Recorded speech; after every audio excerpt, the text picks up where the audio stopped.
Olá, irmãos, a paz do Senhor, sejam todos muito bem-vindos ao nosso canal.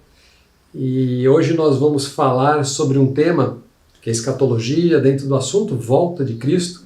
Vamos falar sobre o governo do anticristo. Se você está chegando aqui pela primeira vez, você pode observar aqui os outros temas das mensagens. Então você pode voltar para trás e pegar desde o início e pegar toda a sequência desse assunto. Vai ser muito interessante pegar a mensagem desde o início. Nós estamos numa sequência cronológica. E agora nós vamos falar sobre o período aonde o anticristo vai governar sobre a terra. E o tema da mensagem de hoje é o governo do anticristo. No culto passado, nós falamos a respeito das bodas do Cordeiro e do tribunal de Cristo. Você lembra disso? E o que é as bodas do Cordeiro? Que evento é esse?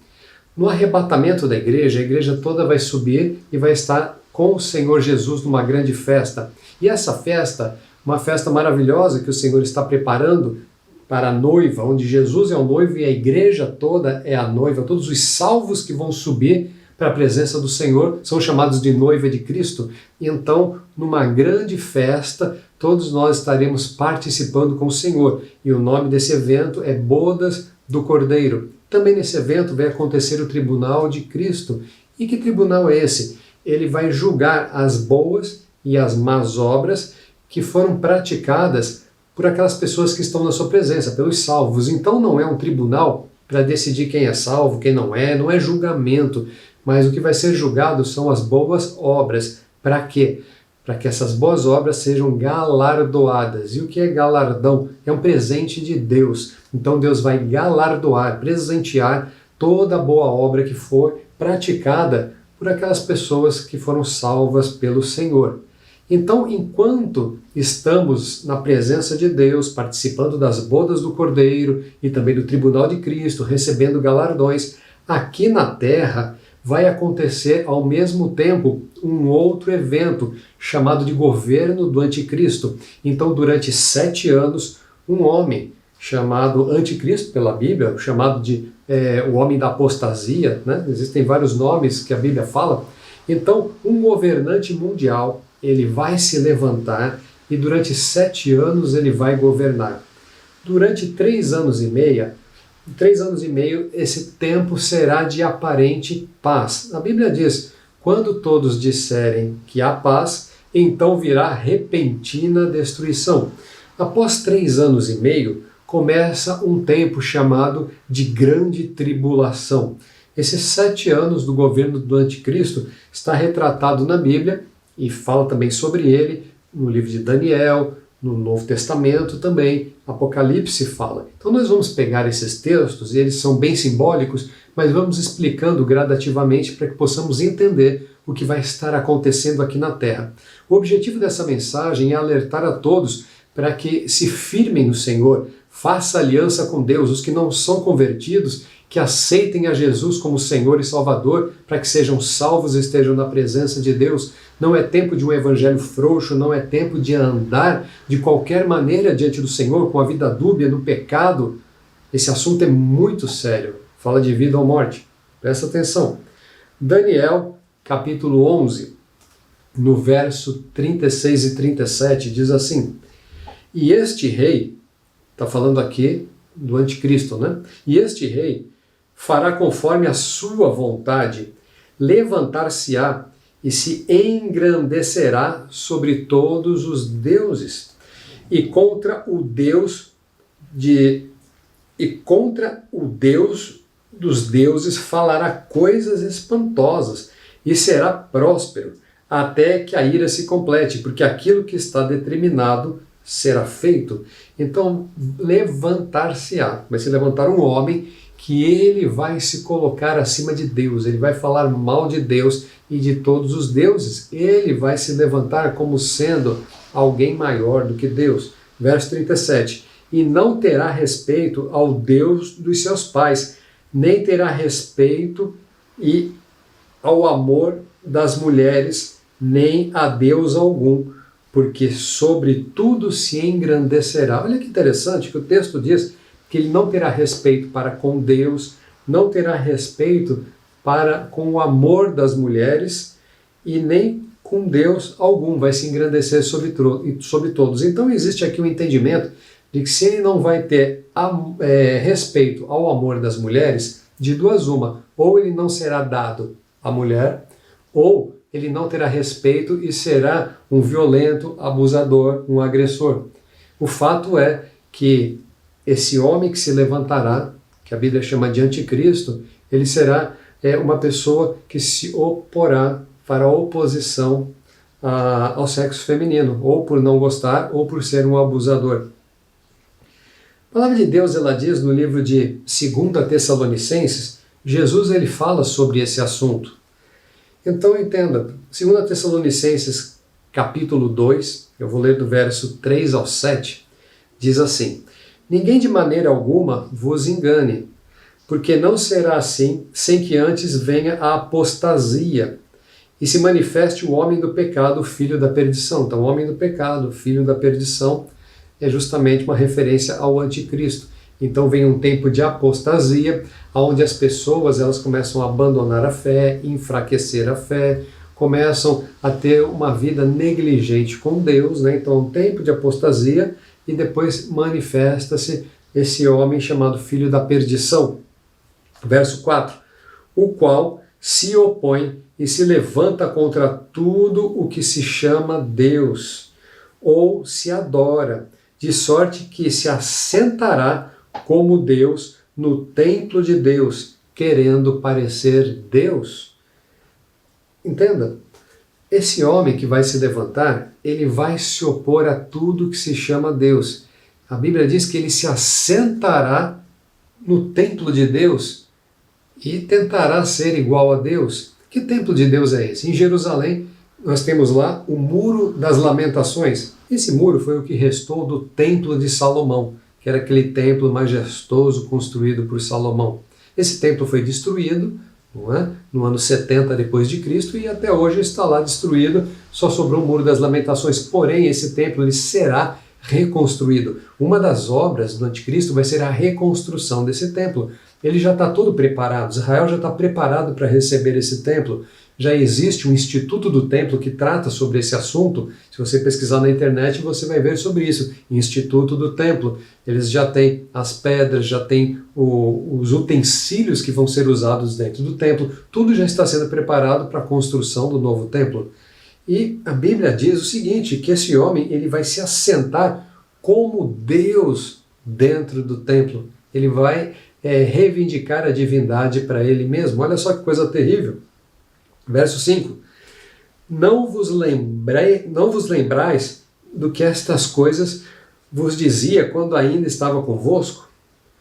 E agora vós sabeis o que o detém, para que o seu próprio tempo seja manifesto. Vou ler de novo. E agora vós sabeis o que o detém, para que ao seu próprio tempo seja manifesto, porque já o ministério da injustiça opera, somente há um que agora o resiste até que do meio seja tirado. Então, olha só o que a Bíblia está dizendo. O ministério do anticristo, ele já opera, mas existe um que o resiste até que seja retirado. A Igreja de Cristo, que é cheia do Espírito Santo de Deus, é uma resistência para a ação do anticristo, uma resistência para essa ação maligna, diabólica. Mas num dado momento, a igreja vai ser retirada, o Espírito Santo de Deus vai ser retirado da terra, juntamente com a igreja. Então aquele que o resiste vai ser tirado. Então ele vai se manifestar e se declarar abertamente. Amém? Então o anticristo só não se manifesta aberta e declaradamente, fazendo oposição a Deus e se levantando como Deus, porque a igreja está aqui fazendo uma oposição espiritual contra esta obra satânica. Mas num dado momento, quando a igreja sair, o Espírito Santo sai, então tudo isso vem à tona. Abre no livro de Apocalipse, e agora nós vamos entrar num texto bem simbólico e bastante grande. Então, você está conseguindo compreender os acontecimentos? A igreja está no céu, nas bodas do Cordeiro, e aqui na terra começa um tempo chamado de tribulação, ou governo do anticristo. É nesse tempo que a Bíblia fala que pestes virão, perseguições virão. A Bíblia fala desse tempo como um tempo de um líder mundial que vai comandar todas as coisas. Se você procurar na internet, você vai encontrar falas, por exemplo, do diretor da ONU, não é? O diretor da ONU recentemente falou: precisamos levantar um líder mundial para as nações. Isso está na internet. Existem referências, por exemplo, do Papa falando que precisamos de um líder mundial para unificar as pessoas. Se você for estudar sobre a religião Bahá'í, ela luta pela unificação das religiões e que seja levantado um líder mundial. Então tudo isso já está sendo estruturado, já está sendo arquitetado, porque faz parte da escatologia bíblica. Tudo isso para que o anticristo, esse líder mundial, ele seja levantado. Então as religiões já falam sobre uma unificação, os governos falam de uma unificação, fala-se de uma moeda única, não é? A China já produziu uma criptomoeda para que ela seja uma moeda universal, e tudo isso já está a caminho de forma que essa liderança, esse governo mundial, ele aconteça. Tá bom? Apocalipse capítulo 13, eu vou ler a partir do verso 1 e vamos explicando aqui o texto paulatinamente. Apocalipse 13, verso 1 diz assim: E eu pus-me sobre a areia do mar. Aqui é o apóstolo João tendo a revelação, Jesus dando ao apóstolo João uma revelação, mostrando sobre acontecimentos desse tempo. Então João ele vai falando daquilo que ele está vendo, não é? Ele não tem uma revelação totalmente compreensiva ou escancarada, mas ele tem de forma simbólica, porque esse assunto ele é simbólico. Então veja: pus-me sobre a areia do mar e vi subir do mar uma besta que tinha 7 cabeças e 10 chifres, e sobre os seus chifres 10 diademas, e sobre as suas cabeças um nome de blasfêmia. Então o apóstolo João viu sair uma besta do mar. Esse mar não é necessariamente um mar, a água, mas de uma multidão, pode ser uma multidão de pessoas, mas ele enxergou como se fosse o mar. Então dali do meio saiu uma pessoa que ele chama de besta, porque era alguma coisa feia. Então essa besta tinha 7 cabeças e 10 chifres. O que significa 7 cabeças e 10 chifres? São 10 líderes, onde 7 são mais importantes e 3 com menos importância. Mas são 10 líderes que estão ali trabalhando junto com esse líder mundial, que é chamado de besta. Não é? Então quando a Bíblia fala de uma besta com cabeças e chifres, significa uma liderança que lidera 10 comandados. É algo assim nesse sentido. Continua. E a besta que vi era semelhante ao leopardo, e os seus pés como os de urso, e a sua boca como de leão, e o dragão deu-lhe o seu poder, e o seu trono e um grande poderio. Então ele está vendo aquela besta como se fosse um animal. Então ele vê parte leopardo, parte urso, parte leão, parte dragão, e a gente pensa: o que significa tudo isso? Não é? Possivelmente representa nações, líderes de nações. Você já observou que algumas nações elas são identificadas por animais? Por exemplo, a Rússia é identificada pelo urso, os Estados Unidos pela águia, a China pelo dragão, o leopardo representa a União Islâmica. Então, animais representam países. Quando a Bíblia fala que essa besta vai se levantar e ela tem partes de leopardo, de urso, de leão, de dragão, pode significar líderes de nações que vão estar associados à besta. Amém? Vamos continuar. Verso 3. E vi uma das suas cabeças como ferida de morte, e a sua chaga mortal foi curada, e toda a terra se maravilhou após a besta. Mais um pouquinho na frente nós vamos ver que essa cabeça que foi ferida é o próprio anticristo. Então, o verso 3 diz que uma das cabeças dessa liderança mundial, não é, a besta, é ferida de morte.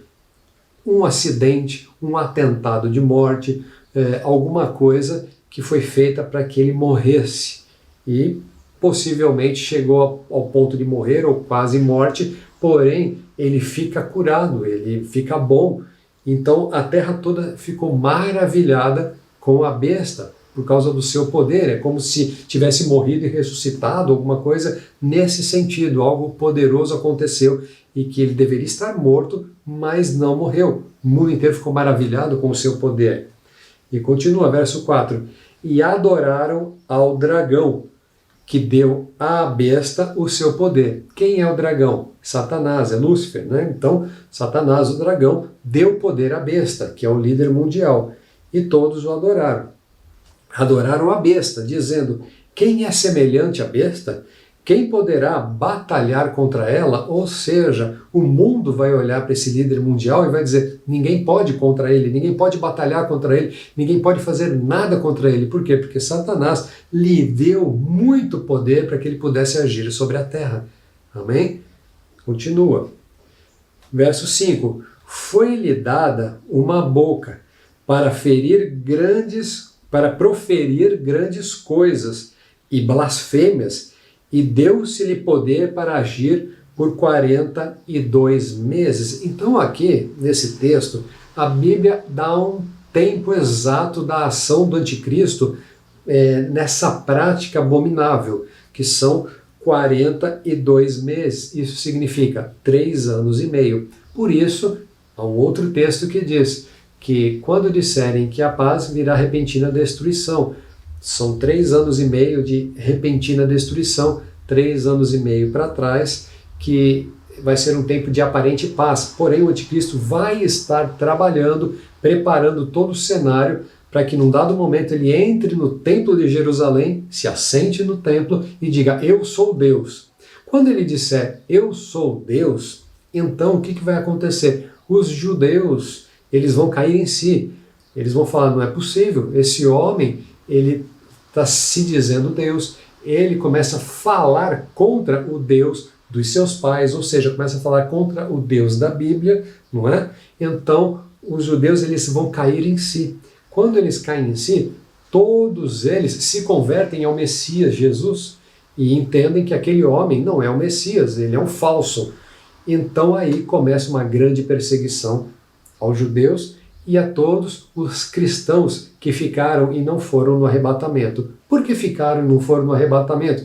Porque estavam afastados de Deus, porque estavam em pecado, tinham uma vida dúbia, praticavam iniquidade, conheciam a Deus algum dia, confessaram a Jesus como Senhor e Salvador, mas as suas vidas estavam em pecado, não estavam condizentes com a vontade de Deus. Então no arrebatamento não foram, ficaram, mas conhecem ao Senhor, nunca vão adorar o anticristo, nunca vão servir a Satanás, então vão fazer oposição também.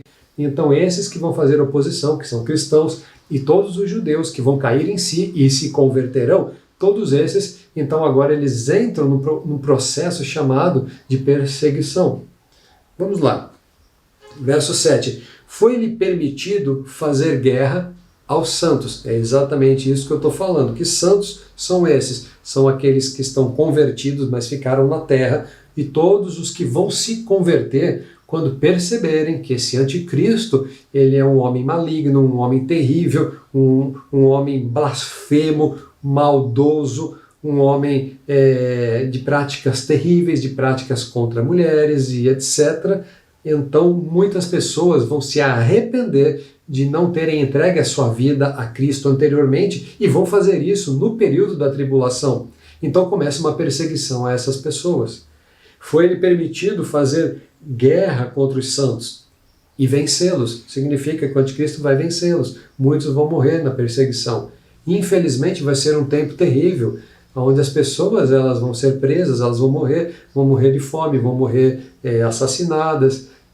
Enfim, isso infelizmente vai acontecer, porque o governo aqui está sendo do anticristo.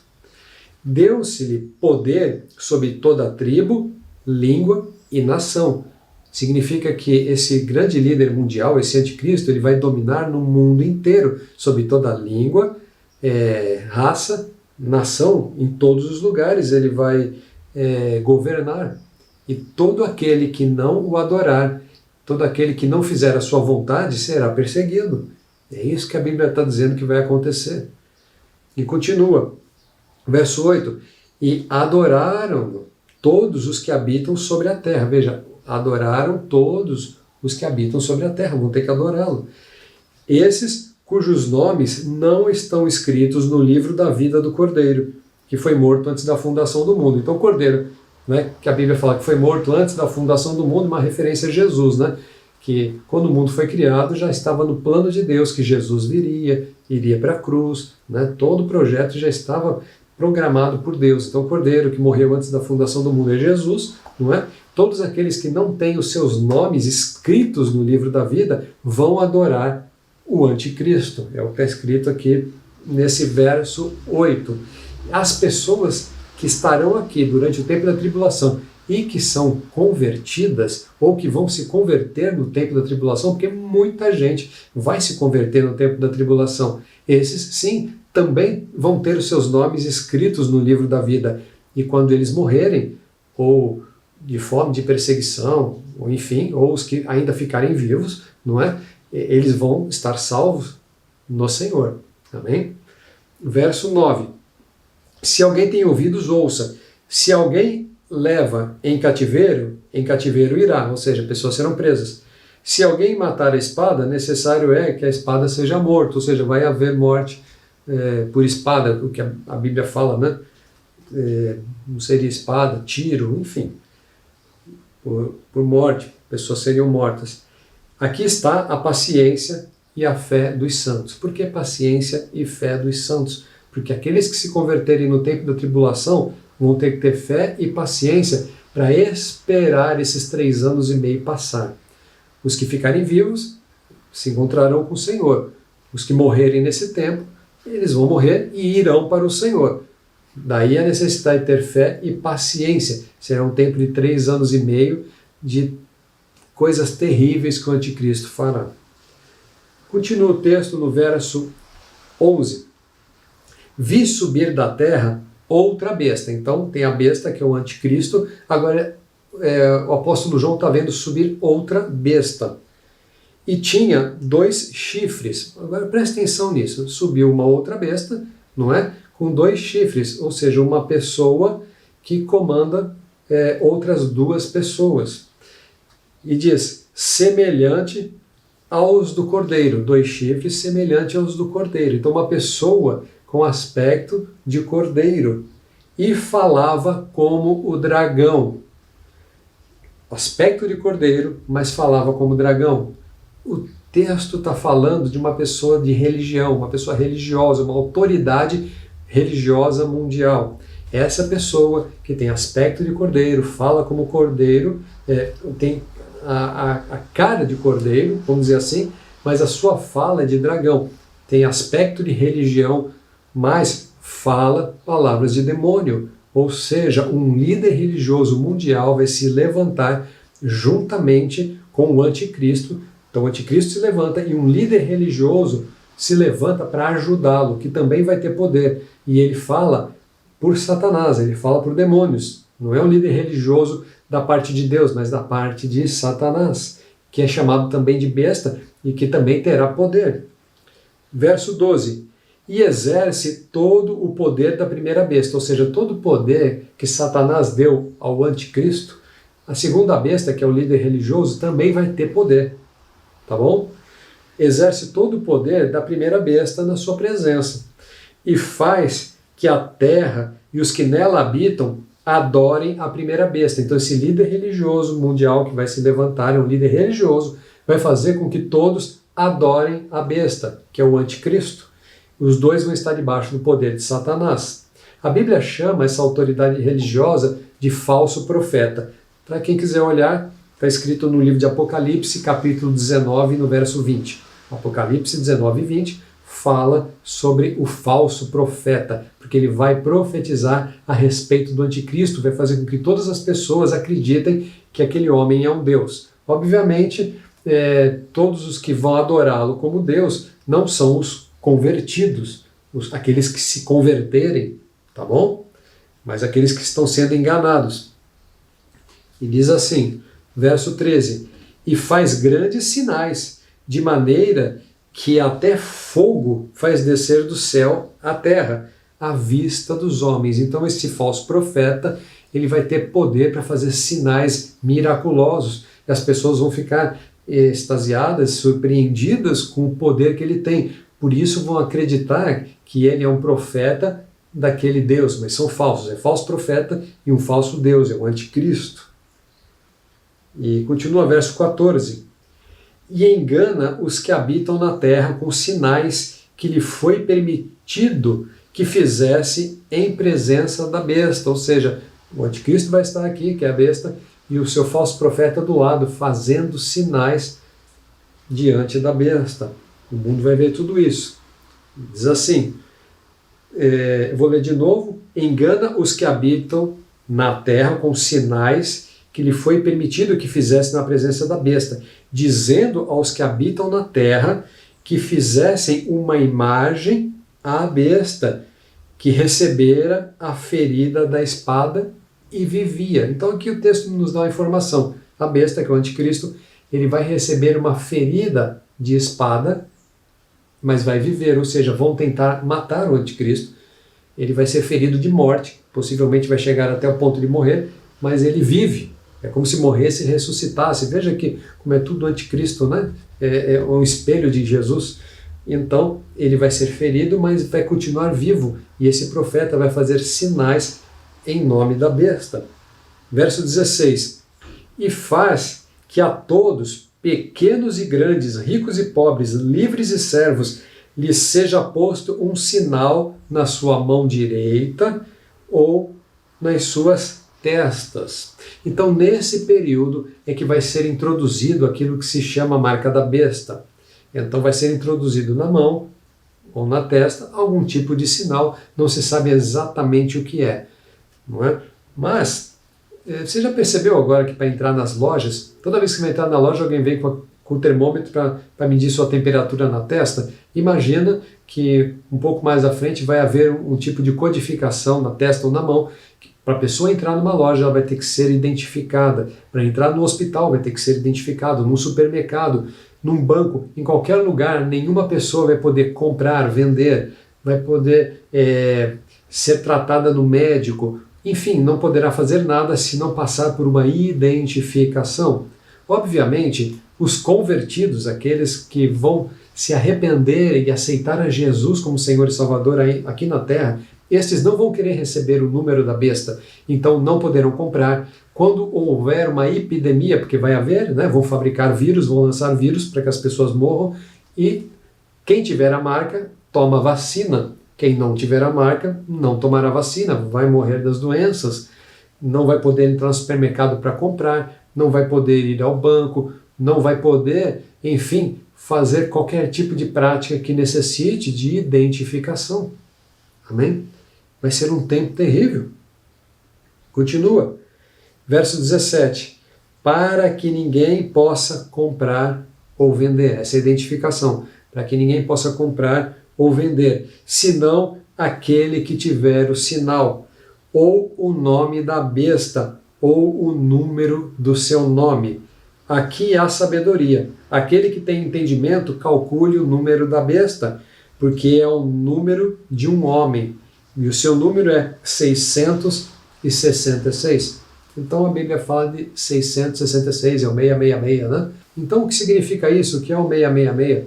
A Bíblia faz uma comparação numérica de Deus com o número 7, porque Deus criou todas as coisas em 7 dias, a semana tem 7 dias, enfim, o número 7 vem associado com Deus. O número 6 vem associado com o homem.